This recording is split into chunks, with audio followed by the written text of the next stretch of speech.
like at DJ events, we want to be watching the DJ, watching the visuals. So a bunch of us will be like lined up side by, sometimes we'll be in like circles.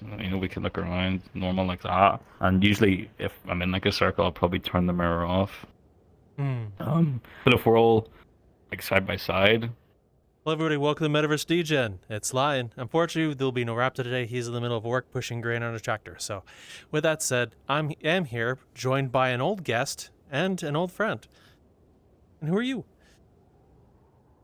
boxman, Timboy. Oh, I donned the box today to grace you with my presence, oh. my very glitchy full body presence. Well, I feel so honored to be graced by your presence, Timboy. Thank you for Thank you, coming thank on in you. your time. I think last time we did an official interview and chat with you was back a long time ago when interviews could barely push 14 minutes. Yeah, yeah. It was like what, a year or two ago now, something like that. Yeah, Three something years like ago that. now, I I'm think. starting to feel old after that statement. Well, your avatar has gotten bigger since then. Indeed. I'm not some tiny That's little one bebop running thing. around anymore. And they grow Yeah. up so fast. Progress to proper furry, I suppose. Man, I guess so. Yeah, yeah. Well, No, was happy to be back. Yeah. it's very much appreciated, man. Hmm.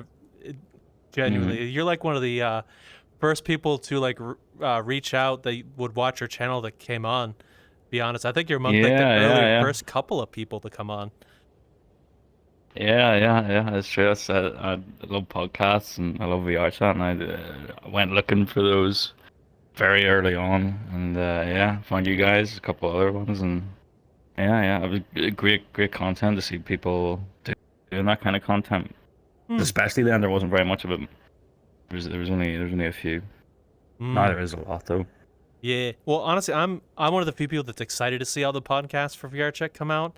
I think it adds a more Same. of a grown up look versus anime girl Mm, shaking their butt mm. on camera stuff. I mean, hey, that's good too. So people make good money doing that. But yeah, no, I'm very glad to see more podcasts, and I keep telling everyone, I'm like, I'm gonna start my one eventually. I've been saying this since last year. Eventually, I'm gonna do it. Eventually, I'm gonna do it. Maybe in the summer I guess if I when I have less things to stress about and more time. Hmm. So, Tim Boy podcast when? Yeah, yeah. Well, that's soon TM. It's been soon TM for the last like year, I If I hadn't every think. time I heard someone say, I'll start it eventually. Come on, dude. You gotta start it Yeah. sooner than later. Yeah. No, once I get more time, I'll do Well, I will start. I'll ask you the exact same question I do with every interview, and I think you very much deserve in a longer format because you're an amazing and it. fantastic Oh, person. thank you. What is it you're known for here in VR chat, and how did you get started? I'm known for being a box. That's it. No, I'm most known for being a DJ and owning Vanguard. Actually, I don't know which of those is more known. Uh, I guess being a DJ I'd be more known for it because I get a lot of people like, oh, you own. They'll like check my bio and they're like, oh, you own Vanguard. I'm like, yep, that's me. So maybe, but yeah, I've been DJing and hosting events for it. It's actually today's the 17th. On the 15th, it marked 4 years of doing Wow. events. Which was, well, yeah. Tonight was supposed to be our anniversary party, but uni got in the way, and also I had an IRL gig last night, and I knew I would be hungover today, so I didn't wanna have the stress of an event while I was hungover, so we delayed it to next week. Hmm. But yeah, been doing a help out at like Rizumu and VTVR, and then just DJ whenever, wherever. Wow. Well, I will start this with congratulations on 4 years. And if I remember Thank correctly, you, thank you. Vanguard was like at one point the biggest European VR chat dance club. We were for a very small amount of time. I think it would have been late 2020, I think, maybe early 2021. We were the biggest in Europe and quickly got overtook. But we have a great community there, great staff team especially. Love the staff team and yeah, it's a week every single week. We're still there. We're still doing our thing. Hmm. So yeah. So, what pulled you into VR chat, and how'd you get started with DJing and running Vanguard? Like, what are the Timboy origin stories? Yeah, so always wanted to get into VR chat.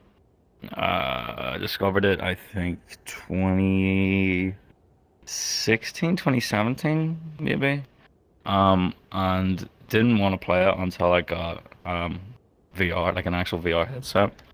So I got the Quest 1 in 2019 and hopped on to the terrible, awful, barely playable native Quest 1 version of VR chat. So bad, it was awful. And so I was like, well, I was also mute. I mean, I pretty much, before VR chat, I've always been like a mute in video games. So I did that. Funny enough, I made a custom avatar before I really started playing. Because I would just like idle and like jump around on desktop before I got the headset in preparation to get that new user status so I could upload. And it was very similar to this actually. It was a guy in a suit, but it was with a Marvin the Martian head that I cobbled together so lazily, and it was like so unoptimized. And then I swapped to this. But yeah, I kind of put it down for a while, and then I was like, you know what? I kind of exhausted the Quest One library toward the end of 2019. And so I was like, well, fuck, I gotta get a PC now to do the rest of VR. And so I did, early 2020. Got back on the VR chat, started. Well, actually, I started doing event. I found out a couple of my college friends had headsets, and so my birthday was coming up, and COVID was kicking off, and so we were like, "Hey, let's do my birthday in VR chat," and we did. Because I'd heard people drinking it, and I remember the first time drinking in VR chat, I felt it's the weirdest feeling. Like, I'm drinking alone, but I'm kind of drinking with people, because I never like drank online really. Mm. Um, so did that, and they were like, "Hey, let's just keep this going." And it was like every week we would like organize in a private Discord to like meet up. And then we made our own Discord, which is Vanguard, and we've had it.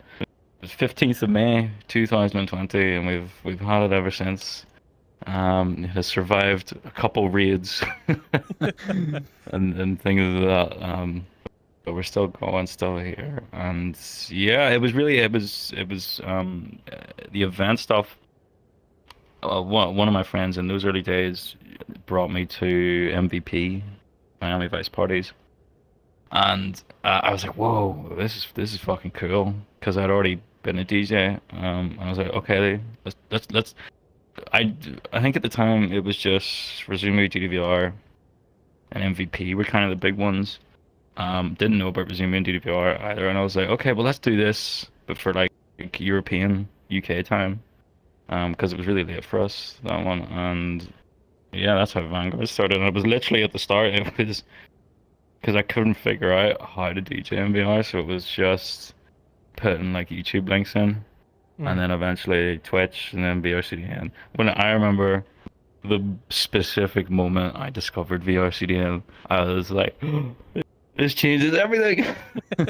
This is so good. And then that's how I ended up really DJing, because I was like, oh, this is like as close as you can get to an IRL experience. So yeah, that's how we got to where we are now, I suppose. Wow. So what were Mm. the events like in those days back when you first started and you just found VRCDN? Uh, what was it about the experience that made you want to continue, and how do you feel about it looking back at it now? I mean, it's just simply the fun of it, like how fun it was.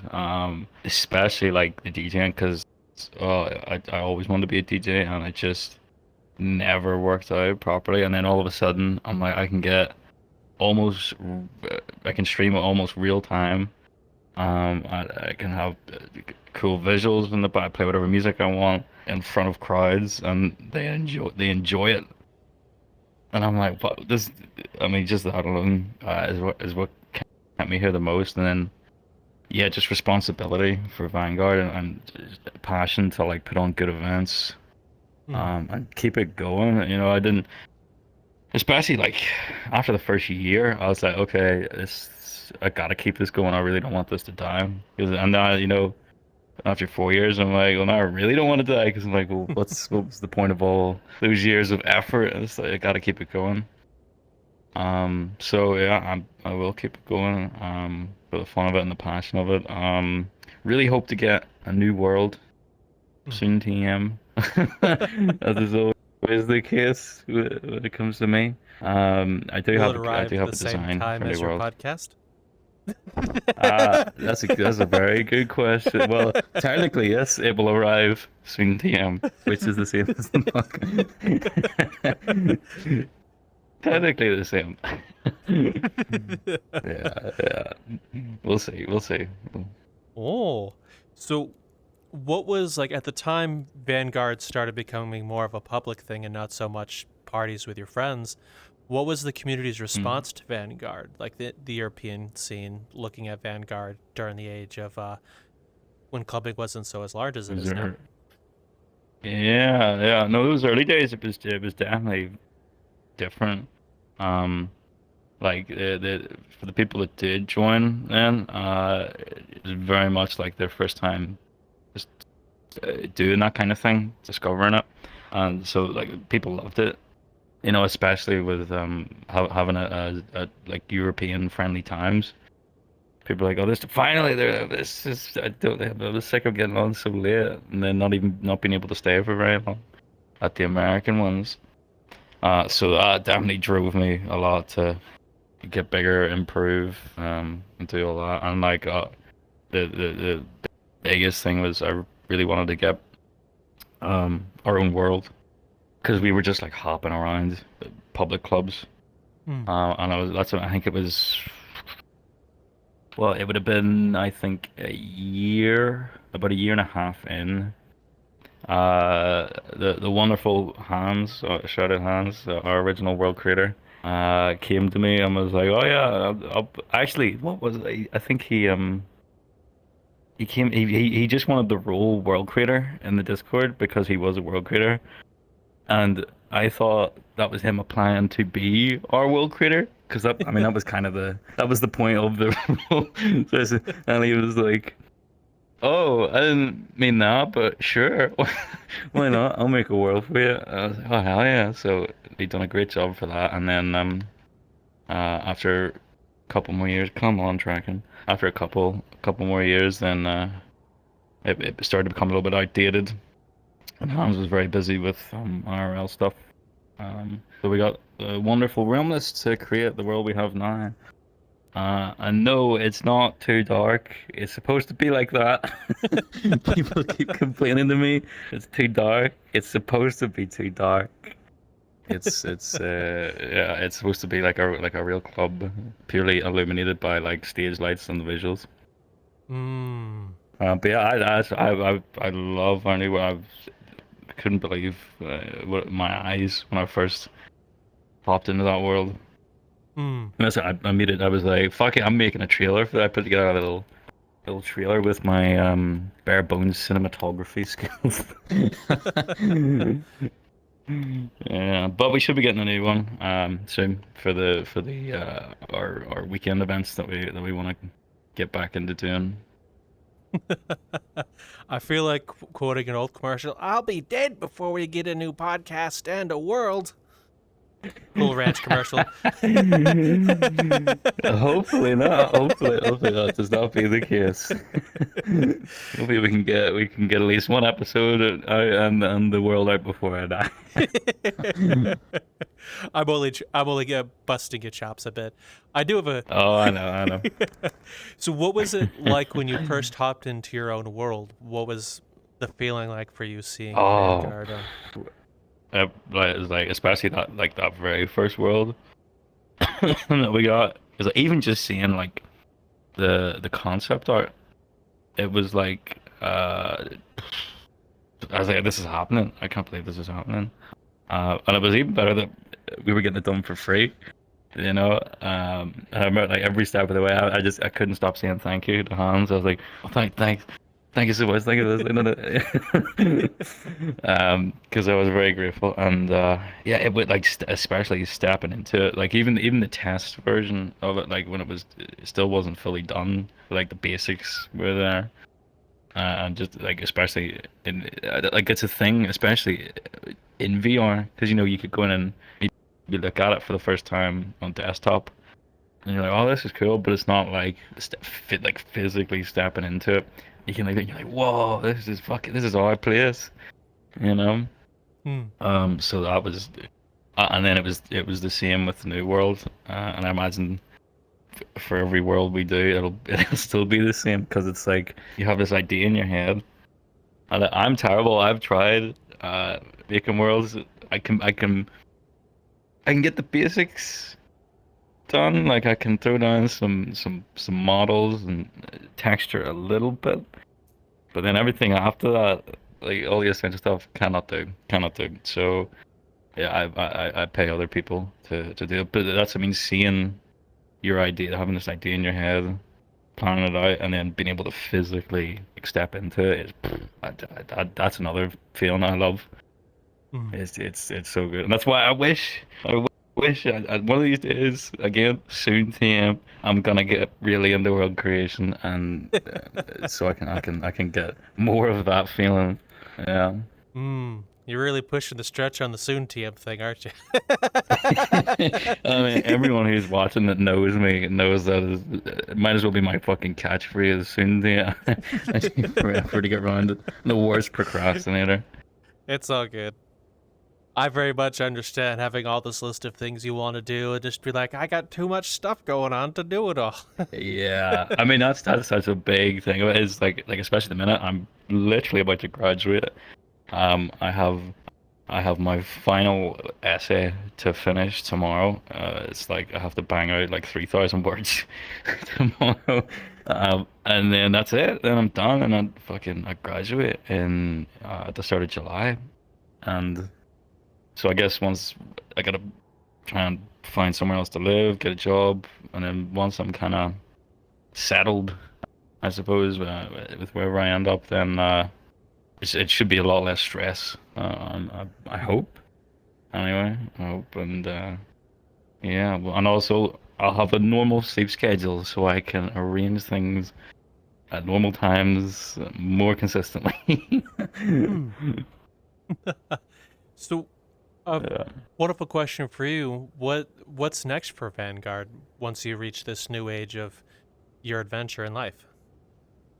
Yeah, I mean, definitely this year, I definitely want to get a new world out, hopefully. Um, and then I imagine that, yeah, part of the reason we're getting that new world is to get back into our weekend events Hmm. because we've been very like just sparse and sporadic with weekend events. Sometimes it could be a few months without a weekend event. Sometimes we'll have two in a month. It's whatever. Hmm. But we still have the consistent weekly Vanguard Tuesdays every Tuesday. That's there. But the occasional break and stuff. But yeah, really want to get back into the bigger week because Vanguard Tuesdays is like it's oh, how do I put it? It's like a consistent point for DJs that in the scene where we can every week it's going to be there. You can meet up and it's more kind of laid back. You just chill and DJs can come and they sign up And if they want to try something experimental or they just want to practice, or they have the most amazing set of their career that they want to do, they can do that, you know. And I think it's been so important for us to keep that every Tuesday, because it's like, no matter what else is going on, people can always be like, well, if I want to play, if I want to try something out, there's always a slot available at Vanguard every Tuesday. So, but yeah, I do want to get back into the kind of more bigger, showy weekend events with hand-picked lineups and stuff. Hopefully, so yeah, once the new world comes out, we're gonna keep consistent with once a month for those. But for now, it is still just kind of sporadic and stuff. And I guess all the planning right now is focused on for the anniversary event next week. Cool. I'm very curious what we want to do for the 5th anniversary, because, you know, it's that even number, or no, whatever, I don't know, 5 years is a milestone, I suppose. So no idea, but probably another new world, maybe, or something. You know, we'll see. Yeah. Oh, and we also got. Actually, I'm gonna have to start planning for that relatively soon. VFest 2024. It'll be our 3rd VFest, which is our summer festival between Vanguard, VTVR, and Voltage. Can you guess why we call it VFest? Is it Voltage? It all starts with a V. Yeah, purely does that. No, it's such a cheesy name, but when I thought of it, I was like, VFest. It's such a good idea. Because it's all European clubs. We all start with the letter V. VFest. So yeah, I gotta start planning for that. That happens in August. Oh. That'll be the next big planning, I suppose, after the anniversary. So, what is VFest and how to get started? Like I said, it literally just got started because that popped into my head one day. I was like, wait a minute. The three biggest European clubs at the time, VTVR, Voltage, and Vanguard, like VFest. It's like, that's been the thing. I mean, I had wanted to do a European fest. We were the first European exclusive festival. I don't actually know if we still are. It's if I figure this out later, I'm gonna be kicking myself watching this back. Like, you forgot about this, but I think we might still be the only European festival. No, probably not. But yeah, it was literally just wanting to get that done. Have a festival type event for Europeans. Same way Vanguard got started, essentially. And yeah, the first one, it was a little rocky with collaborating and planning. I think we had a delay by, I think it was like a month. We had a delay for the first one, because I mean, it was the first time any of us did anything like that. Second year, thankfully, it was a bit easier, and so I'm hoping then this year should be even easier, and it'll get easier as the years go on, and hopefully we can keep that going year after year. But yeah, and it is different organizing a festival compared to just like regular your own club events, because, you know, you've got each club does things in their own way, so you kind of have to bring all that together and work in a way where it suits everyone, and you can all collaborate. But yeah, like I said, the more you do that, the easier it becomes. And it's a great, very fun thing to put on. A lot of work, hell of a lot of work, but it pays off. Very rewarding. So I have a question for you. When Vanguard first popped up, what was the club scene like at the time, and what kinds of things did you learn along the way of running Vanguard in order to like run a more successful club than what you started as, and how does that differ from running a festival? Good question. Good question. I mean, I've always been very laid back when it comes to these things, you know, because I'm a laid back person, and And I was like, well, if I'm running my own thing, let's do it my way.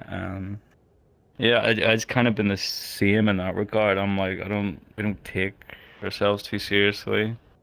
Obviously we're serious about it, definitely, and keeping it, consistent or whatever.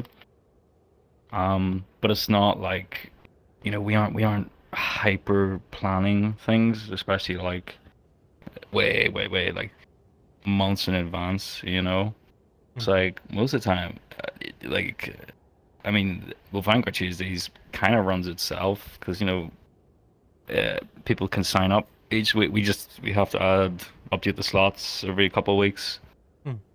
People can sign up, and then just on the day, the staff team will say who's available.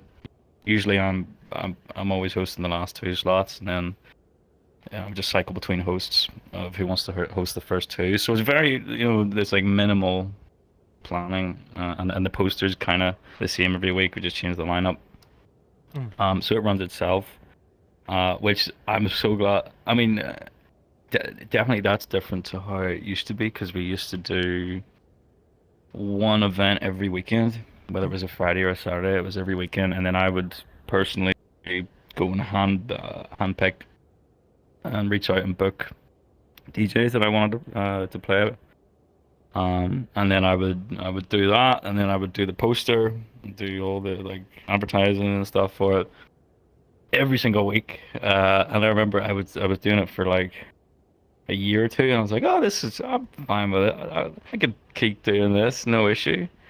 And then I think after like 3 years, it's like, okay, this is this is getting to be a lot, So then that's when I kind of rolled back on the weekend events and made Vanguard Tuesday the way it is, which is great for having a consistent weekly event, but yeah, very different to planning those bigger events, which I say like we want to do. And back then, I mean, yeah, it was kind of just the same. It's pretty much the same if you're doing those hand booked events. To an extent, I can't really think of too much that's different. It's literally just you're like, okay, for me at least, okay, well, I want to put on an event.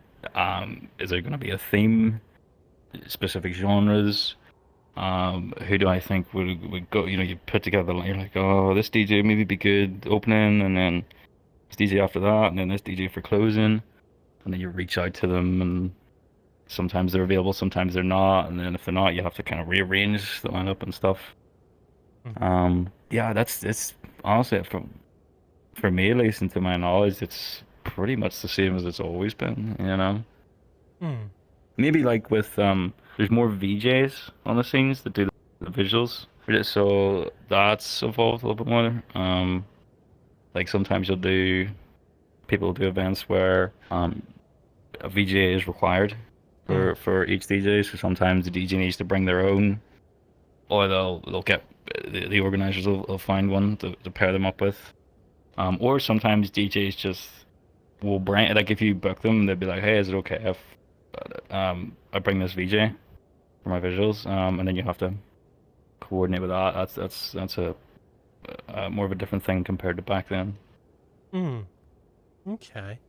So we've heard in one of our previous conversations about like when it was someone said Shelter may have been some of the first to do VJs. What was it like when like the virtual jockey visuals with the DJs started coming about, and what was it like for you guys when you started including that kind of aspect into Vanguard? Yeah, well, we don't use. Well, I don't think we never really have required VJs. Definitely, we've had a lot of VJs, but it's been at the DJ's request. So we never really required it. But yeah, I remember when it first like started happening. And I had no idea how they were doing it, but I was like, "Oh, this is super fucking cool." And I remember the first event I DJ'd with a VJ. And the annoying thing with that is there's just a little bit extra delay because Mm. you have to stream to the VJ, and then the VJ streams to the world. So there's a little bit of an extra delay, which is annoying. But on the plus side, you get this amazing visual show to go with your DJing. So it's always nice. I always make sure I get a good angle of the screen in world, and I'll record that and watch it back later. And so it's better for like if you're uploading to YouTube or something. It's better viewing experience. So that's nice. And yeah, it just like the rest of the scene or anything else, just snowballed and there's a bunch of VJs and so it seems like if you're DJing, you're not gonna go down like the producer, right? Hmm. You're probably gonna become a VJ as well as a DJ, or maybe all three. I've seen people that are all three. Um, so yeah, it's just like a little extra thing now. Mm. Okay. Well, for those who don't know, what is a VJ? Yeah, so kind of like how I described it, a VJ is a visual jockey. I believe that's what it stands for. It's either yeah, visual jockey. Pretty sure. But it's literally it's let me see the name. It's like DJing but with like visuals, clips, and stuff.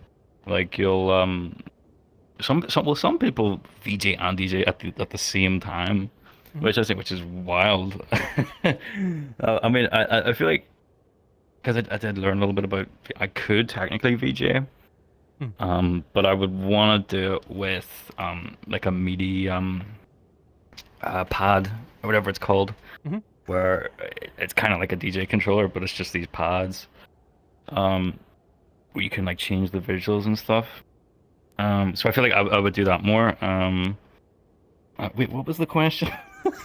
What is a VJ? But Fuck. I asked Oh what is it, yeah, but yeah, you yeah, explained yeah. it already. What was it like for you when you Yeah. first saw like your first instance of VJing, a virtual jockey doing a thing? Yeah, it was just like I didn't know it was a thing, and then I saw it. I was like, oh wait, this is cool as fuck. And then like I said, especially when I seen people doing both at the same time, I'm like, oh, that's that's crazier. But yeah, it is. It's literally just like the DJ will send. Usually, if they're not doing it at the same time, the DJ will send their stream to the VJ. The Hmm. VJ's listening to that, and then they react and they'll put just through something like Resolume. They'll have audio reactive visuals, and they can switch up and make different combinations and stuff. So it's a lot like DJing. It's like you really have to be focused in on what you're doing. It takes a lot of concentration because like you wanna get the timing just right with that. Hmm. Okay. So I'm gonna spin this off a little bit in a bit of a different direction. What was Okay. some of your favorite moments from Vanguard? Ones that have stuck with you over the years since you've been around for 4 years now. Ooh. Well, definitely. Like I said, the worlds, getting to see the worlds for the first time, big moment. That also when we passed 1,000 members, a couple of years ago in the Discord, that was like oh, okay, we're becoming big, I guess. And then also passing 1,000 members on the group system in game. Oh wow. That was very much a wow moment. I don't think of this. I guess first anniversary was definitely a big one. It was like I've been here for a whole year. And then the second anniversary was yeah, it was fun, but the third anniversary I think ah was it the first? It might have been the first time we hit full like hard cap instance. Hmm. Maybe we hit it like once or twice before, But like the third anniversary, we were 80 people like the whole night. I Oh think wow. what did we have? We had something like I think like 6 or 7 DJs maybe. Oh wow. Oh, the second anniversary. Yeah, wait. We had a special world for that. The Hans did. That was nice. It was also really motion sick inducing because we were stayed on like a stationary platform, but then it was in I don't know this giant, almost like a nuclear silo kind of thing, and the walls would spin around you. And weirdly, if you looked at it at a certain angle, it would cause severe motion sickness. But it was a cool world. But yeah, no, the third anniversary stayed out for hitting the 80 people mark the whole night, and I I I think when during my set, I had to hide all avatars, uh, and I was hitting like 3 FPS. It was one of the worst sets I've ever done because the whole time I'm just like, okay, how can I get more frames? I'm like closing down a bunch of these different programs and stuff, and I'm adjusting the avatars, and then I'm also having to mix at the same time. And then eventually I gave up, and I remember I put on my OBS, on my visuals, I just put like plain white text saying I have 3 FPS. Lol. And I just powered through it. I just tried to get through it. It wasn't great, but it was great to have so many people Mm. for the and I think we had a multiple. I think it was like 3 to 4 hours maybe after party. Because Jazzy just kept going. Jazzy Senpai, she would like if you put her on on lineup, she's not gonna stop. Just keep going. So yeah, and we still had high numbers of people the whole time, and eventually it was just like, no, I'm too tired. I'm going to bed. So yeah, that was a fun one. Hopefully, with the 4-year anniversary, we can have a equally, if not better, event. Well, I wish you the best of luck. Yeah.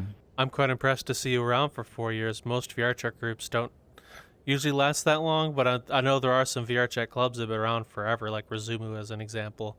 But mostly a lot of Yeah. VRChat groups like last a year, maybe a couple, two, and then die off. Yeah, that is true. There is a lot. I've seen a lot of clubs come and go over the past 4 years. It is because people realize how much of a commitment it is, and how much work it really is. Hmm. And yeah, it's a lot of responsibility and stuff. But like I mean, the secret is just passion for it. Just keep doing it. And have a good staff team. I guess Vanguard would not be around if it wasn't for my staff team. You know. So you have a good staff team if you have good rapport and stuff, and definitely just keep helping out yourself. And yeah, it's just consistency, passion, good team.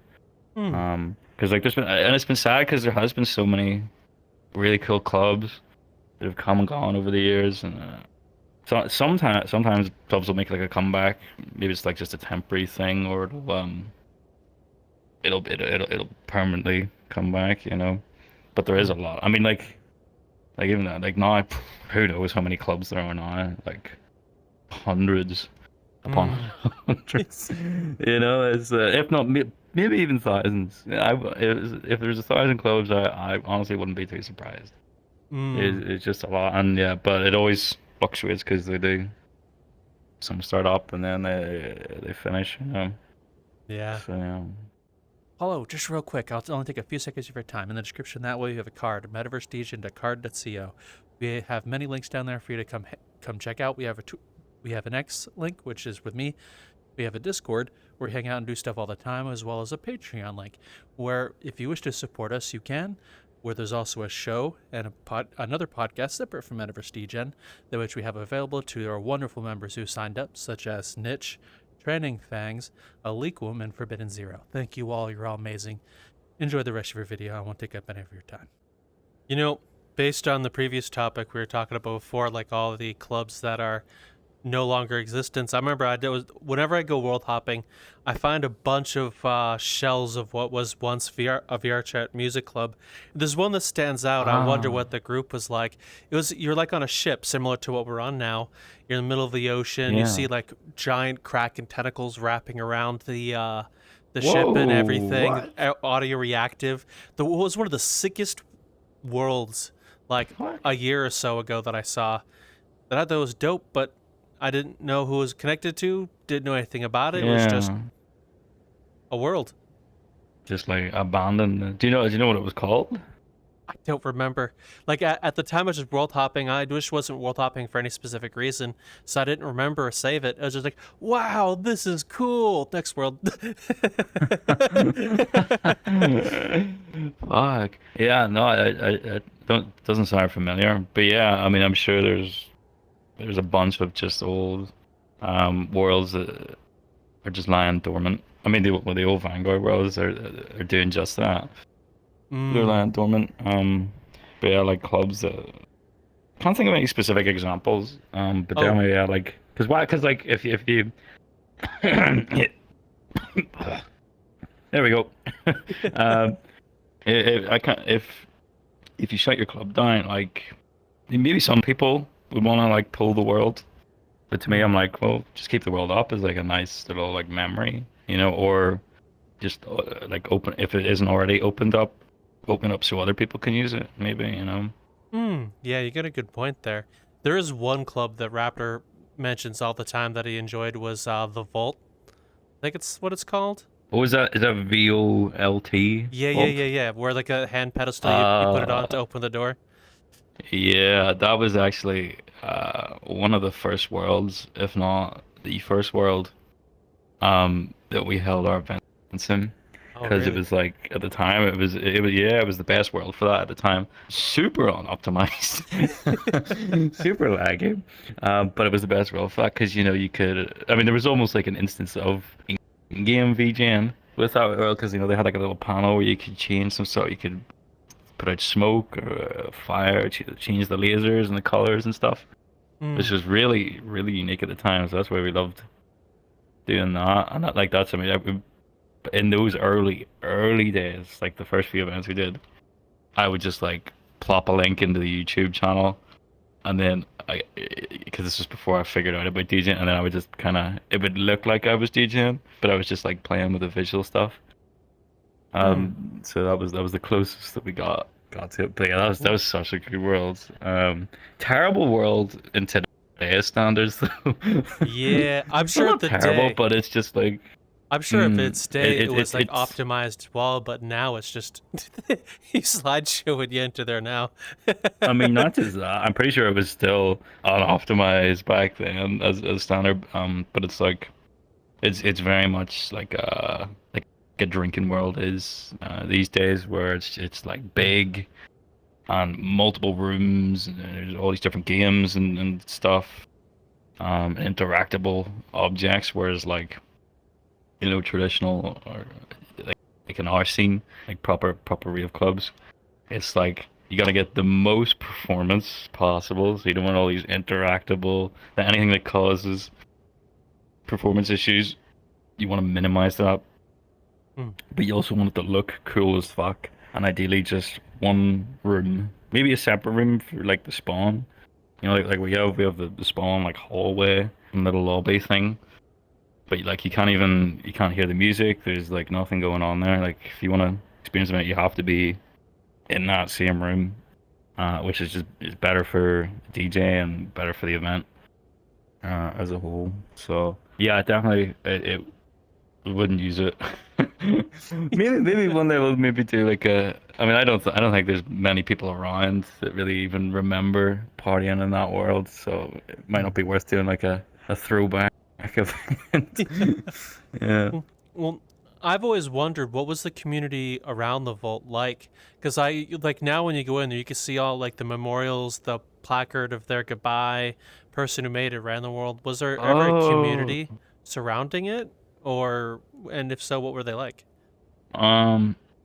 If there was, I didn't know about it because we just did. Well, I mean, we would do, public instances, and people would just join because ours was like the most populated public instance. And what's that? I mean, that's also what helped us grow, is because people would join and we'd be like, "Hey, is this your first time partying with us at Vanguard?" And they'd be like, "Oh, what's Vanguard?" And then tell them and gather people up. Sometimes they'd tell other VR chat friends. So there was, I was just like the Vanguard community. For us, I don't think there was really much of like a specific vault community. Like if there was, I didn't know about it. It was because it was very much like a public use world. It wasn't like one group. At least that I know. So I don't have too much experience. Yeah, sorry. I figured since you said like early days you would party there that you would have met some people, because I've always was curious. Honestly, I would love to talk with the guy who made and ran the community, because you could see the people that he thanked on the walls. Now, anyway, I think I think the goodbye was 2017. If someone knows, please let me know in the comments, because I would love to know. Oh, it was that. Okay, I didn't realize it was that long ago when this Yeah. goodbye message. I thought, fucking hell, that really is an old world then. Shit. Yeah, that's before my time then. If there was a community way before my time. It was like 3 years old by the time you got to it. Like the community left. Yeah. I've always like Raptor talked about it a few times in the show, and even before Metaverse Degen when I talked about it. Remember he brought me there the first time, and I was like, "Well, this is cool," but it was usually empty at the time. Yeah, I mean that's when we came across it. Occasionally on like a weekend, you'd have some public instances, maybe like of 20 people or something. So that was, I mean that's usually at once we got to a certain level, the most people in that world was when it was our events using it. So yeah, I didn't even know it was. I remember hearing like the owner just like abandoned VRchat. I don't know if they're still around. I feel like I remember hearing that. I think. And like, yeah, the world just didn't get updated anymore. Now, please tell me if I'm wrong, audience. I would love to be told I'm wrong, because it means I learn things. But I believe that may have been a college project, and I think I may have found the guy on Twitter, and I think he does stuff with like VTubers and still does Unity stuff, but just not involving VRchat anymore. Oh, okay. I mean, yeah, I don't know. You could be wrong, you could be right. I definitely don't know either way. Yeah, I don't know. I mean, I didn't even know who the person was. I think if I got the right person correct, please, again, if someone knows more than I do, please in the description let me know, because I would love to know. But I think so. Yeah. Don't quote me on that. Okay, interesting. Don't quote me on fucking anything. Oh, don't worry. I'm going to spend terrible with time information. and do everything you say is going to be quotations in text. All of it. Fact checked.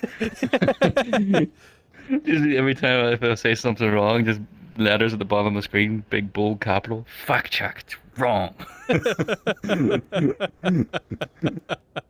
Cancel this man. Fact check. His head is square. Yeah, perfect. Except when I'm not in my avatar, when I use my window, my head is not square. Oh, window. I remember people. When I first saw you in your window, I was like, wait a whole gosh darn minute. Is that Timboy? I sat there staring at you. You and everyone else. Yeah. I think it was a couple of months ago. You were in a random world, and there's like 2 other people in the world, and you were DJing up there by yourself. I just want to say hi. It's like, wait a minute. Yeah. That's not the boxy guy I know before. Yeah, I mean, I suppose if we're talking about it, I should probably show it. It's yeah, here we go. In case people were, if you ever see this, because I've had people with this avatar. The funny, I can't remember who it was, but it was like I just started using the window. It was in a different outfit. No, I have to show you this Okay. first version. There we go. By the way, I've nicknamed it the Timdo has always been my Timdo. name. Yeah. So this was because I knew. Oh yeah, I don't think the voice modulator thing doesn't work on this one. I was like, okay, I'm people are. Oh, thanks for the zoom in there. No problem. People are probably not gonna recognize it. So I'm like, okay, let's make it look as much like my box avatar as possible. My friend Newt came up with the glasses. Fucking Hmm. shout out to Newt for that idea. I was as soon as he told me, I was like, that's it. That's gonna be the main fucking thing. That's perfect. And then the mask, and I was like, okay, let's get a suit on. It's kind of similar to mine. And then of course, after a while, I was like, you know what, I want something like kind of tech wear, cyberpunky. Come on, Hip. There we go. And I landed on this, which I really like, and thankfully now people do start to associate me with this avatar. Like I like if I'm just chilling or hanging out, or if I guess pretty much I use this avatar when I'm sitting down, which is a lot. And then I use the main box for if I'm like stood up or I'm doing like official stuff like this, or like media appearances or interviews or DJing. I usually always DJ, but if I'm doing like an after party or something, I'll probably use this.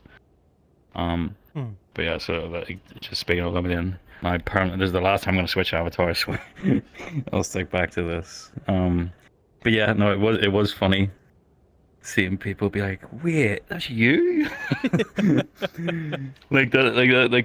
think I don't know if I finished that. Yeah, it was with the suit version of it. Even with that, like I thought, hey, that's pretty obvious that that's me. But like I was talking to a close friend. I can't remember who it was, but I know they were a close friend. And we're having a conversation, and then like halfway through, they're like, "Wait, I just realized it's you." Mid conversation, like we were talking about shit for like a good like 5 to 10 minutes, and then like they just after that they're like, "Oh, I guess they looked up my username and they're like, I didn't realize." I'm like, "Hi." And also, I have one of the most distinctive fucking voices and accents in the scene. In this, I'm like, how did you not know it was me? But yeah, no, but yeah, people like especially with the updated one with like the cyberpunky stuff. Um, now it's I guess people who haven't seen in a long time might be a bit like, oh, that's you. But most people are used to me wearing that now. So yeah, that's just kind of like I said, just switch between. Switch between the two. The Rindo, I guess, is the one I use the most. Because, I'm not doing like media appearances or DJing and stuff all the time. Sometimes I'm just hanging out. Well, funny thing is when I switched to this avatar for my Nanachi, because I kept the color scheme, at least in the proto version of this, everyone knew it was me. It wasn't that, wait a minute. Oh, yeah. It was just like, oh, yeah, orange and black, it's this weirdo. Yep. And then as people get used to that, like especially like I guess the face, like how humans are, like this face, the head is the most important. Once people get used to that, you can start changing up other stuff about it. But like, yeah, it's like I remember the first time seeing you, and I was like, oh yeah, that's Lion. It's the same shit. Yeah. It's kind of crazy in this game. As long as you keep the relative similar color scheme, no matter what avatar you're in, people will generally be able to associate, yeah, black suit, orange face, yeah, or yellow face, yeah, it's got to be Timboy. Yeah. Yeah, that's what like the suit version of Indo. There was the suit, black suit, red tie, the glasses, the goggles themselves. It was like same color, like yellow color on the edges with the red. The face. It's the face is literally my logo. It's 3 lines, 2 like this, 1 like this. It's that's the base structure. That's my face, and having a emotionless face means I don't have to worry about adding all these different expressions and stuff. I'm worrying what face I'm making of people. I'm just one static face, and then I can just emote with body language and my voice perfectly fine.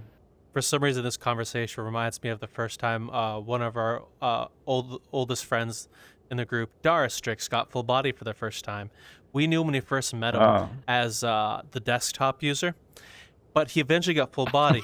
But he did not want anyone to know. He wanted to wait for people to find out. So he stood around in a Perfect. straight line, and it's like a straight, like he was a desktop user. He would move his head robotically. Yeah. Oh, he pretended to He be in pretended to desktop. be desktop, and he kept it going for weeks and didn't tell anybody. Just kept the gag going. No. Yeah, no one figured it out until he just kind of broke Ah. contact. It's like, yo, it's been 3 weeks. Why don't you know yet? That is amazing. That is amazing. I would not have the dedication for that. Like when I first got full body, I told everyone. I posted on Twitter. I posted no, I fucking got it. And then I wasn't. I would never like sit down. I'd be like moving around and stuff. And I remember when people like in game, because people, I think it was like 2.5 years before I even got full body. Like so, people were just used to me as half body, like in half body movement and stuff. And then they'd be like, even when they knew I had full body, they'd be like, especially the first time they saw me in game, they'd be like, "It's weird being around you," because some people hadn't at that point had known me for 2 years. Mm-hmm. And they're like they'd known me for a long time, and then they start all of a sudden my posture and body language is, and like I said, so much of my emoting is through my body language because of the face. And so people were it like took them a little while to get used to it. Like it's uncomfortable. Like I'm not used to you moving like that. But I mean, it's the same. I get the same thing especially with people that I've known for a long time. And then they get full body, and there's like a little adjustment period because your brain has to like rewire because it associates body language with people. I think in the time I've been in VR chat, I've seen a couple of people who get full body for the first time. They either go into dancing, or they Yes. become mirror dwellers. Yeah, that I ended up becoming a mirror dweller. I'm sorry to say, I never thought it would happen, but it did. Because I used to be one of those guys that was like, who the fuck is just gonna look at themselves, sit in front of a mirror the whole time? And then I ended up doing it. And then when they brought, it was VR chat's fault for when they brought in the personal mirror. I have that thing. Well, I have it on right now. I have that thing on all the fucking time, all the time, all the time. Occasionally, if I'm in like 80 people with like a hard cap world, or it goes up to 100 in some places now. In like a world like that, and it's really my PC's like chugging. I'm like, okay, I'll turn the mirror off. I'll turn it off. I keep it at half resolution all the time. Most of the time, and then if it gets too much, I just turn it off. But what I've come to, I think it's with the mirrors, it's more about the lack of FOV in headsets, especially like the Quest headsets. That was one of the reasons why I fucking abandoned Quest and went to Index, because I was sick of the FOV. It's like I need a bigger FOV. Even with the Index, it's nowhere near the human eye field of vision. But at least so if you have at least through the Index, you can like stroll the eye thing forward by turning the knob back, and it can artificially make the FOV bigger.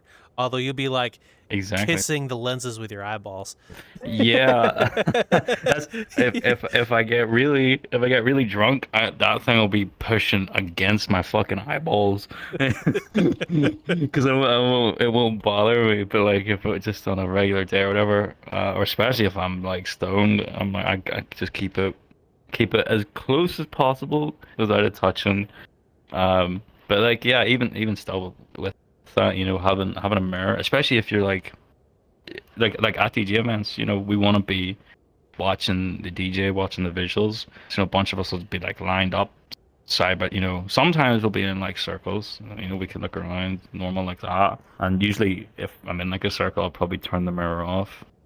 But if we're all like side by side, you have the mirror, like, you don't have to like stretch your neck like 90 degrees back and forth just to talk to people. You can just look for, and pretty much everyone everyone will have that the mirror on, so you're looking at each other, but just through the Yeah. mirror because like, but I would love for that to not be the case. I can't wait for the day where we get, like close to our exact human eye FOV. Like Mm. that's gonna be a big one for me. Like that's always a factor when if I look into getting a new headset or when a new headset comes out, I'm like, first thing, I don't give a shit about resolution, OLED, micro OLED, or LCD, all out. I mean, it all matters, but first thing, what's the FOV? What's the FOV Mm. on it? And if it's bigger than anything that's come before, I'm like, I'm getting it. I'm getting it. Mm. I mean, Pimax is a thing. They have the stupidly wide FOVs. But like there's problems with that. Like not everything, it's not compatible with a lot of stuff, and apparently they aren't the best build quality either. So and they're kind of expensive. So yeah, that's why I've just stuck with the Index. It's the best kind of all-rounder headset. Mm. Yeah, I think like among the VR chat pipeline of technology change, like most every single player will experience, which is like, let's say now start off your phone, desktop, or a Quest 2 is always your starter. Yeah. One of those routes. Then you want PC VR, which is the next stage. If you have PC VR, it'll be full body, which is the second stage. Then after full body, you can go one of three routes. You can dance, you can learn to dance, pick up a creation skill, whether that's avatars, worlds, or music or something, or some other craft. And then from there, you'll branch out and whatever that is. But I have noticed a lot of people, like when they go to a PC VR headset, Index is like one of the most talked about things they want to evolve to, even though it's Yeah. old. Yeah. I mean, yeah, that's what I keep saying. I'm like, fucking thing came out the same year I started playing, 2019, and it's still the fucking king. Like, it's. I mean, yeah, like other headsets have come out that have better specs and stuff, but the best all rounder is it's the Index. Even after all this time, I mean, we're always talking about fucking Index 2 or Decker or whatever it is coming out. Like, whenever that gets like, I don't know if you remember the fake Valve headset. I forget what they call it. Where somebody made a whole fucking website and it looks so official, and everybody was losing their minds. It was like Oh, Discord, Twitter was blowing up. yes. Like they fucking announced it, Index 2, and then it's like, nope, it's fake. Wasn't And that like, ah, wasn't that released about the fuck. same time as like another headset? I believe was it the Apple Vision Pro, and someone made the meme page It for might it, have been. and then people just went fucking nuts, and people, even the news talked Yeah. about it. And Yep. honestly, if I was Valve and I just want to say, well, what would a Valve Index 2 do in this age, and memed it, meme Mm. quote unquote. Oh look, the internet exploded. Uh-huh. Maybe we should do a Valve Index 2. Ah. Well, I mean, that would honestly be a good. I mean, companies do that. They'll like leak stuff, and I think Apple's done that, where like they'll leak stuff to see what the public reaction is, and decide whether they go forward with it or not. I think again, I might be wrong with this, but I think like it was just like one guy, and either he like came out and admitted it, or somebody found him out. I feel like I remember hearing it was just one dude. But well, I mean, I guess you could still maybe that was like Valve got him to do it or something. Well, the And be way like, okay, let's see what people think. the way I ideally would like to think how it happens, like, Gabe, come on, we haven't released a headset in years. People lose it. I doubt people lose it over another Valve headset. I doubt it. Watch this. Makes the meme, posts the meme. It's been an hour. Twitter's exploded. The internet is demanding it released. We gotta do a headset. We need it, yeah. I mean, look at fucking Gabe knows all about that with fucking Half-Life 3, you know? He was getting the same questions with Half-Life 3, and like when Half-Life Alex announced, I mean, that was huge. And there was also people that were like, "What?" But people who've been waiting for Half-Life 3 are like, "What? It's not even it's not even a continuation from Half-Life 2, and it's VR only. What the fuck?" I'm gonna be But honest. like, like that. that game sold indexes. Oh yeah, it's what got me to get into VR was Half-Life Alyx. I saw it and I was like, There this you game go. looks super dope. And it's like, but VR, crap, I need Yeah, to save my money. And so I saved my money, bought the headset, and played it, loved the game, finished it, and thought, yeah, okay, I spent $1,000 on a VR headset. yeah. What do we do What else now? is there? There's nothing here. Oh look, there's this VR chat game. Let's go check this out. Now I'm VR hooked. chat. Yeah, I think it's the exact same story for a bunch of people. Bunch of people. Um, what's Oh yeah, I was gonna say I've seen recently some people, I don't know if it's fully done, but it's like working, is they've like ported Half-Life Alyx where you can just play it on a like as a normal game without VR. Hmm. And I'm like, that's not how it's supposed to be played. It's like it's not gonna be. It's probably just an average game on flat screen, but like in VR, like it's one of the greats. Like, because that's how it's meant to be played, Hmm. is in VR. So if you go and play it like that, it's like you're ruining the game for yourself. You know, it's supposed to be experienced in VR, which is like, I'm glad like people would go out and get a headset for it. I guess what you Hmm. didn't even need. You don't even need to go in and get an index. But I guess it's like because you're like Valve, it's successful the way they did that. But yeah, it's like, oh yeah, it's funny. I still meet people that have been in VR for years. They've been in VR longer than me. And then they'll be like, "Oh, yeah, this is like my first time in VR chat," or like, "I just joined a couple weeks ago." I'm like, what?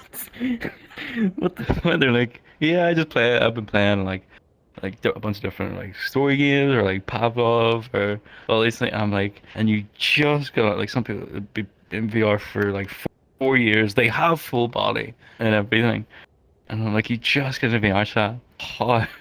How Well, has this happened? to be fair, there are some communities, even though I joke about it, there's nothing to do in VR, but there are a bunch of communities, like within the Kirsch Crew friend group, there's a bunch of them have a mod where for Beat Saber, where they can see each other's scores and stats and just compete against each other.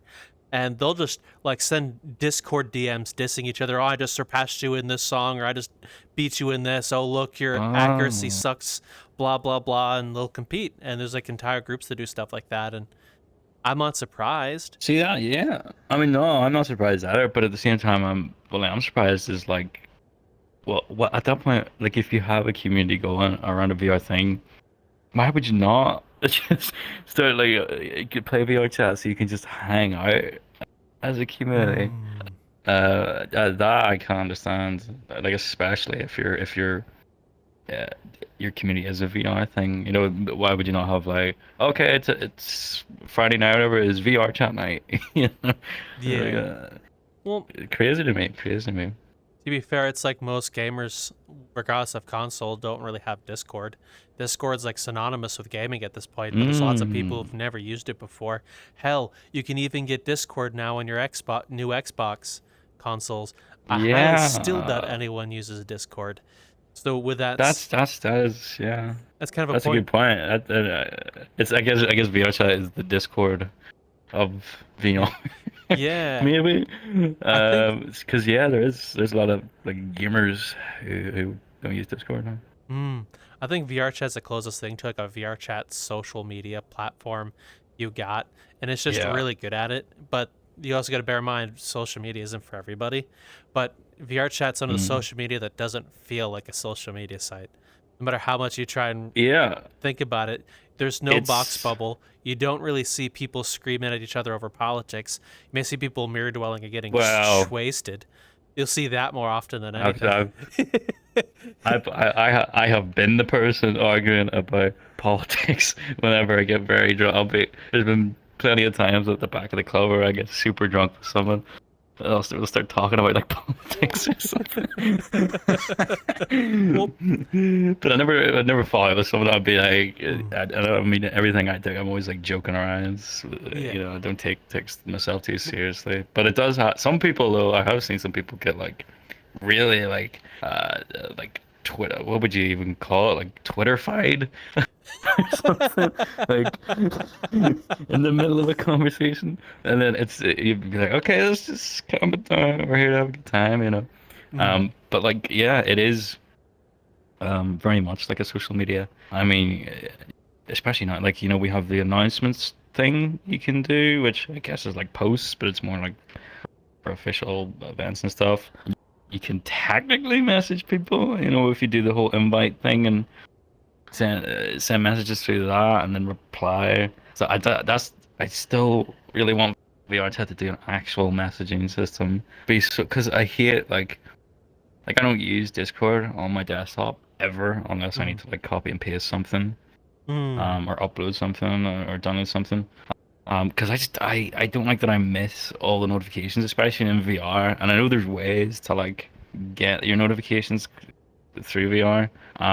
But like I think that just takes away from what VR is, you know? Because then it's Mm. essentially like, oh, like I've seen some people bring their phone, like you can connect your phone, so they'll have like their phone they can look at in VR and it's real time, all the notifications. I'm like, no, that's the whole point of VR is like you're supposed to be there in the moment. It's about disconnecting from your phone. Because I mean, so that's why I like just keeping Discord on my phone because even after I wake up and stuff, or if I've been away, I'm in VR, you know, I can just scroll back through the notifications, see what I missed or whatever. But where sometimes I'll just miss notifications completely on Mm. desktop. But like that's with events and stuff, and you need to be on Discord, and you kind of have to like keep an eye on it for Yeah. people like message. Like sometimes DJ might message you, be like, "Hey, I'm gonna be late, or I can't make it, or whatever." Or as a DJ, the event host might need to be like, "Hey, could you go 5 minutes extra or 10 minutes extra or something?" Mm. So if they implemented an in-game message system, it would make it so much better and so much easier. Because there's a bunch of times like that. Like I've been the DJ that doesn't look at Discord and I'm missing an important message, or I'm trying to message the DJ as a host, and they're also not looking at Discord, and then I have to like run up in front of them and be like, "Hey!" Sometimes they can't even hear you, and then I have to put the chat box. I'm like, "Check Discord." So Yeah, so if they had the message, it's like I could just send a message directly to them, or if people in other worlds, you know, I could be like, "Hey, what's happening? Are you coming to this later?" Or blah blah blah, whatever, you know. hmm I feel like being a bit of a troll, but did you know there are two platforms that have a Oh, messaging system before VRChat? Chill Out and uh, Roblox. Roblox also has calls ah, too. they have call. I didn't know that. I didn't know that. I knew, and Chile did have messaging systems. Yep. I mean, But Chile has a bunch of shit that is better than what VRChat had. Like VRChat needs to get, but nobody plays Chile. I mean, it's because I know there's a great team behind it and they're passionate and stuff, but at the same time, it's like I don't want to be going between two different platforms. well, It sucks for the team behind Chile, and like I'm sure like when EAC came out, I bet they were like, "Oh, this is finally it." But then like everybody kind of just came back to VR chat. I mean, I know there's yeah. still have some.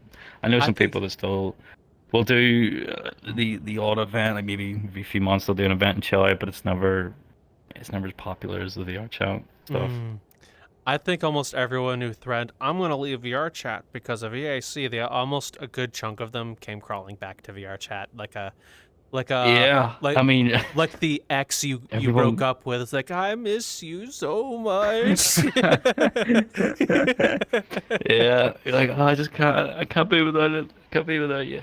You know, you're like, there's so many people came back, and Mm, like, I mean, people like myself just didn't give a fuck. Really, I mean, give a little bit of a fuck because I didn't really want EAC, mm, but like, there's a net positive in the end, you know, and I was like, okay, they're gonna do this. That part of it sucks. But like, I'm not gonna go to Chile. Is not. People were so convinced. They're like, this is it. This is the end of VR. Chile is where it's at now, you know. And it just, I knew as like people are going to be over this in like a couple weeks. And yeah, they were. Yeah. So it was just a big panic and drama at the moment, and then literally like 2 weeks later, it's like a non-issue. I honestly kind of feel bad for most upstart VR platforms, VR social platforms, because VRchat is like cornered the market, not on purpose. Everyone's friends here. Like almost anyone who has a VR headset has some account on VRchat, and their friends are in VRchat. Yeah. And like the community itself kind of has itself locked here. So whenever a new startup comes up, I'm going to sorry Resonate people, but you're kind of in that boat. But you kind of have to kind of I have heard of that. You have to have something that'll pull out the community from VRchat, and I don't think anyone's had that thing to pull people away, especially since I'm sure a lot of people like know creation for VR. They have understanding of a lot of like the ins and outs to some degree. So it's not like you can really pull a fast one over most VR enthusiasts now either. Like you're gonna have to have like something worth drawing people out of VRchat.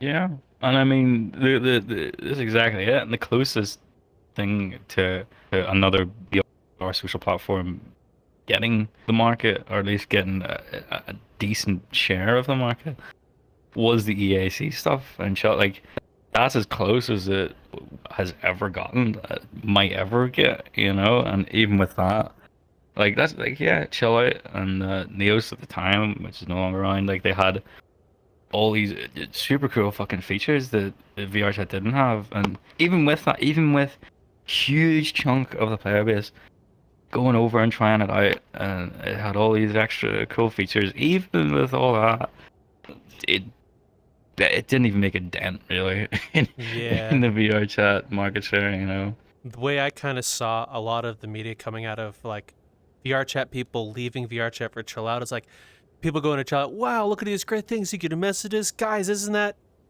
guys? Okay, VRchat. Yeah, they're using the messaging system and no one's replying because and I think that's kind of what happened. It's like, I have nothing against chill out. I'm sure they're a really great team, but I think that's probably a part of the reason is most of the people who play VRchat, this is their home. Like they have communities like yours, been around for years. Your friends are here. You know people.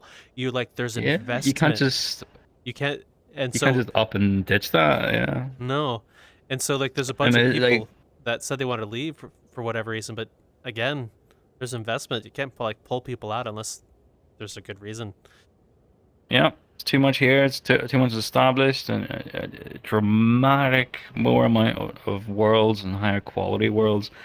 I think that's like a huge factor. Is literally the communities and the worlds, the user generated content. Like it's what makes the game, and there isn't as much of it in these other platforms, you know. And yeah, like that, like the team. I know the team at Chilla is, I think they're based out of Germany. They're like a really passionate team, and they're good people from what I've seen. But yeah, it's just like I can't even think of what they could do to like even get like a decent share of and like that. Even if you were like in VR, it's not you would be like, okay, let's have a chill out night. It's like, but why would you? Yeah. It's like, what's the point, you know? I think probably the best option another platform has, like, first of all, Roblox is a VR platform and they are massive with children. So I won't like put that off aside, even though it's a joke, but a really good option for like a upstart VR social platform, under my guess, I'm not a businessman, but would be to try and make it get new people in. But the only problem is like a lot of the people making new platforms, it's so like difficult to do anything, like creating things, for example, like Resonite or Neos. Like if you go in there and like people can't understand like how anything works within the first few minutes to some degree, people are going to move on. So getting new people and come in and say like, wow, this is cool, and they're like, what do I do? And they'll go like VRchat just made things kind of simple for people to like roughly understand. Yeah, VRchat's easy. Yeah, that is a good point. It's very it's like the Apple of it. Like, like your grandmother could figure it out after a while. It's simple to figure it out. Like I'm a friend of mine, DJ Leaf, old DJ friend of mine, great guy, great DJ. Used to do well. This going back to earlier with the VJ stuff. Our mutual friend Brosty, who does that kind of stuff IRL, with like DMX sliding and everything. And at the time, they came from another, what was it called? Like Wave VR, something like that. Yeah, And it kind of shut down. I've heard of Wave Yeah, VR. and We've had a few I people never on. heard of it Oh, until really. Okay, well, there you yeah. go. If you're to like shameless self-plug moment, but also if you want to know what Wave VR is, as you as the audience member, wait till after this video. But Rue and Rue Oh, I didn't is know Root yeah, came from where. Rue. Okay. Yeah. The man, I'm sorry guys. My brain just isn't quite functioning at the moment. Um uh hold on. I'm gonna have to go get you like some of the names directly because it's gonna bug the ever living piss out of me. One of the few times in which Fair my enough. brain. From that. Just Oh, you didn't hear that. That's totally not the Metaverse Degen video. Totsi Rue with Club Deviate. And people of that over there is a couple of videos to go look at where they came from. Okay. They came from Wave VR and told us about it. And So I mean, there you go. People that I know that I didn't know came from Wales, because I'd never heard of it until like Leaf and Brucey told me about it. And then yeah, going back to that, it's they would occasionally do like a show in there. Leaf would do a set, and then Brucey would it was really unique. Like even still, it's super unique the way Brucey was able to manipulate like all these different lighting effects and physical, I don't know, manifestations or whatever, to react to the music, and stuff. Like it was super cool. But I remember I got invited to one. This was like 2021, and I was like, well, I want to get my avatar in there, and my other friend MacGyver, he kind of knew how to work Neos. mm. Uh, I remember me and him just sat for like hours. He was explaining it to me directly in game, like telling me this is what you do, this is how you do it. And even with him doing that, I was like, I can't fucking figure it out. And my avatar was so scuffed. Like the eyes didn't render properly, so they were just these two black voids for eyes, and like like the knees were my knees were like this, as I was standing. It was they were like a fucking frog or some shit, and then my height, I was also like sinking into the ground and stuff. Yeah, so after I was like I didn't go back after that. Like, this is just, I cannot figure this out. Even being directly explained how it works, couldn't get it. So yeah, that was definitely a big factor with why people didn't get into it. It's too complicated to figure out. Yeah, and I think that's what a lot of new platforms are gonna have to bear in mind. Like, if your best bet is to like try and compete with VRChat, you need to pull new people in, and it needs to be simple enough for people to like at least learn how to put in. It doesn't have to be like you just drag the file into thing and it does it all for you. No, at least it has to be a understand of like sort of simple instead of like the entire engine in which you could build things is right here inside the thing, and there's lots of buttons and sliders that really don't have definitions. It's like it has to be like sort of streamlined enough for like the average non-enthusiast to pick up, and I think that's like the biggest barrier. It's Otherwise you're gonna have like to you said, pull it was enthusiast out of whatever. Yeah, that's the thing, and it's like you said, like it was Neos was like it was an engine. It like the game was the engine. The engine was the game. And like if you look at the vast majority of VR chat users, they don't have a fucking clue how like Blender or Unity works. I barely understand it. I'm like even so, if I need something done, I'm gonna ask a friend or pay someone to do it for me, because it's just one of those things my brain can't fucking.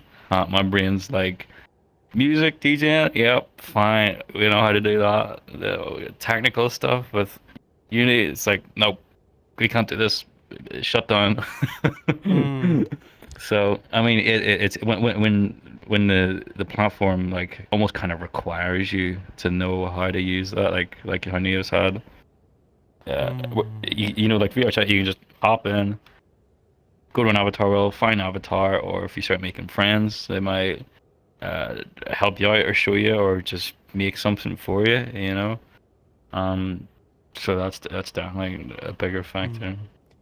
You know, something like so like Resonate, since they have the in-game game engine, maybe including AI to create like a randomly generated thing where you can give it prompts and it'll like pull it out of nothing. It's like, oh, hey, Oh because yeah. I do know there's some VR programs where you can sculpt, so you can like give an AI the sculpting program so it can be able to learn, and then from there just pull the AI into with other knowledge bases with like Blender texturing, shaders, and from there you can just like, I want an anthropomorphic fox that's strictly black and orange with blue highlights wearing a Oh yeah. cyberpunk suit, and then here you go. I That mean, maybe wasn't that that may pull some people over. wasn't wasn't that one of Zuck's promises for fucking Horizon World? Like I remember seeing a video of him being like, "Oh yeah, you'll just be able to like we're gonna use AI and when you're building a world, you'll be in game and you can just say, hey, I want a tree there, I want like a house here or whatever." And it would just plop it down. It would do the model and texture and for you, and it would just, which is a super cool thing. I don't know if they're even. I mean, I don't even know if Horizon Worlds is even still, if it's still a thing. I think, But yeah, that it didn't happen. first of all, I like to state I appreciate Zuckerberg's enthusiasm for VR because there's not a lot Yeah, of corporate people, like corporate people, with that kind of enthusiasm, from what I see yeah. anyway. Usually it's like, oh, cool, this is neat. Back to what I'm supposed to be doing. But Zuckerberg's like, oh, cool, this is great. What am I not? But Horizon World still kind of feels very corporatized, which is I kind of Yeah, think one of the yeah. bigger reasons why it may not have succeeded because it didn't really start with a whole like here's stuff you can create with it. It's kind of like you have to spend money to do it, which not the average. Like if you look at Yeah. VRChat players, like they don't mind spending money, but I don't think what they offered for money is worth the squeeze. I mean, I think the one of the funniest things that I saw was a video of someone going to the official Wendy's of Horizon Worlds, where it was like an actual Wendy's store. You could go in and you could order a Wendy's to be delivered. Um, like who the fuck is gonna use that? Like just use your phone. It's so much. Or like I remember hearing about the Walmart thing. Walmart was Mm. gonna have like a you could. To be honest, I actually kind of like that idea because I don't like grocery shopping like on my phone and getting stuff like delivered. I prefer like being in the store and like looking and be like, oh, I want this, oh, that'd be nice. So honestly, if there was like a local equivalent here to do that, like if Tesco did that or something, I would probably use it. I would go to the Versatile like to do my grocery shopping just because so I can see them like oh like physically see them walk around and be like oh that's what you know they have like labeled aisles. I'm like oh that I need to get some like cleaning stuff or whatever. Whereas if I'm just Mm. like scrolling through these endless lists on my phone, I'm like fuck this. I'll just go to the Mm. store. Funny So thing yeah, with weirdly, but for like restaurants, mm. that's I guess a stupid idea. Mm. Well, you saying funny thing in Horizon Worlds, I think of the Zuckerberg interviews. Like I think he's in Horizon Worlds and he's with like a news people. It's like, want to see something cool? Just his breast pop out of his avatar. The reaction was Apparently, great. is That's that real. real? I've That is heard real. that's crazy. That's fucking crazy. Because I've seen that clip so many times over the and I always thought it was fake. And I felt like I remembered hearing it was real, and There you go. That's That insane, and it's actually happened. He real. looked at the interview. He's like, "What is he so cool?" That was funny. Yeah, I gotta give the Zuck credit for that. That was whether he meant it to be funny or not. It was fucking hilarious. No, let's be But honest. That kind of thing in VR chat in general is super common. Like, oh look, my avatar has look at these yeah. features. But like for the average normal person, they're probably not expecting the male avatar. It's like, oh, guess what? Ta-da!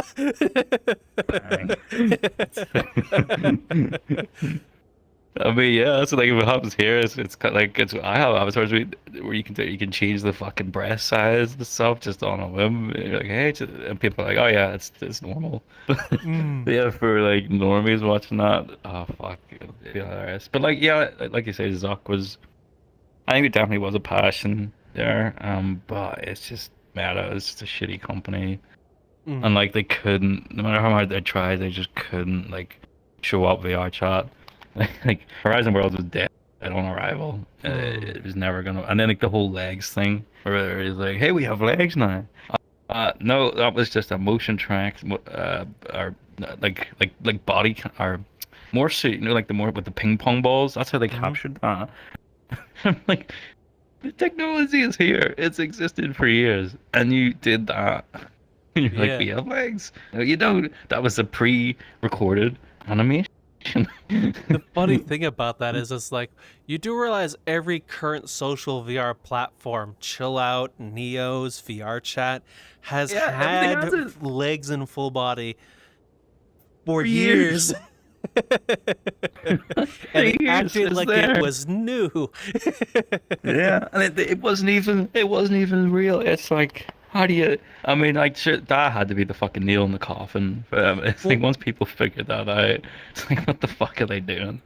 I will say there's one really cool thing I saw come out of Meta, and it was like a video call system where like you had avatars, but they would 3D scan and make, and even if it's like a big corporate money's put into it, the Quest they were using I think it was the Meta 3, and it was there was Zuckerberg was on a podcast, Alex Friedman, I think it is, and they did the entire Lex interview. Friedman, you Lex think? Friedman, yeah, Lex Friedman, Yeah. and the Oh entire yeah, interview. I saw that. Yeah, where they had Yeah, yeah. and the faces they made and how real they looked was just mind-boggling It was to me. crazy, Like even crazy. if like we joke that about so it's like, look, we have legs now, and it's like, yeah, surprising, but but that um, was that honestly was it was impressive. impressive on a Quest, like the exact same Quest that every Yeah, VRChat world builder looks at the platform and goes, I don't ever want to make worlds for you because you're abysmal, but it could do that.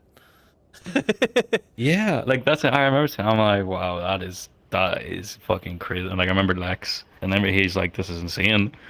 You know, but I hope.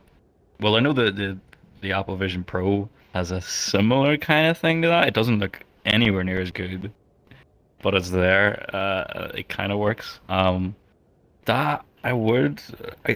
That's the thing I always talk about like the future of the metaverse and stuff, and like what standards of it. Honestly, yeah, I think like Ready Player One, like Mm. and VRChat, where people just have these just unique like looking avatar. It's not realistic. I think that's just gonna.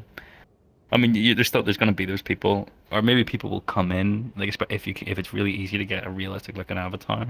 That's maybe how they get in, and after a while, they go to the same like anime style that dominates VR Mm. chat or whatever else. You Well, know, I feel like still gonna be the standard. I think the only difference between the level of quality from Ready Player One and VR Chat is headsets.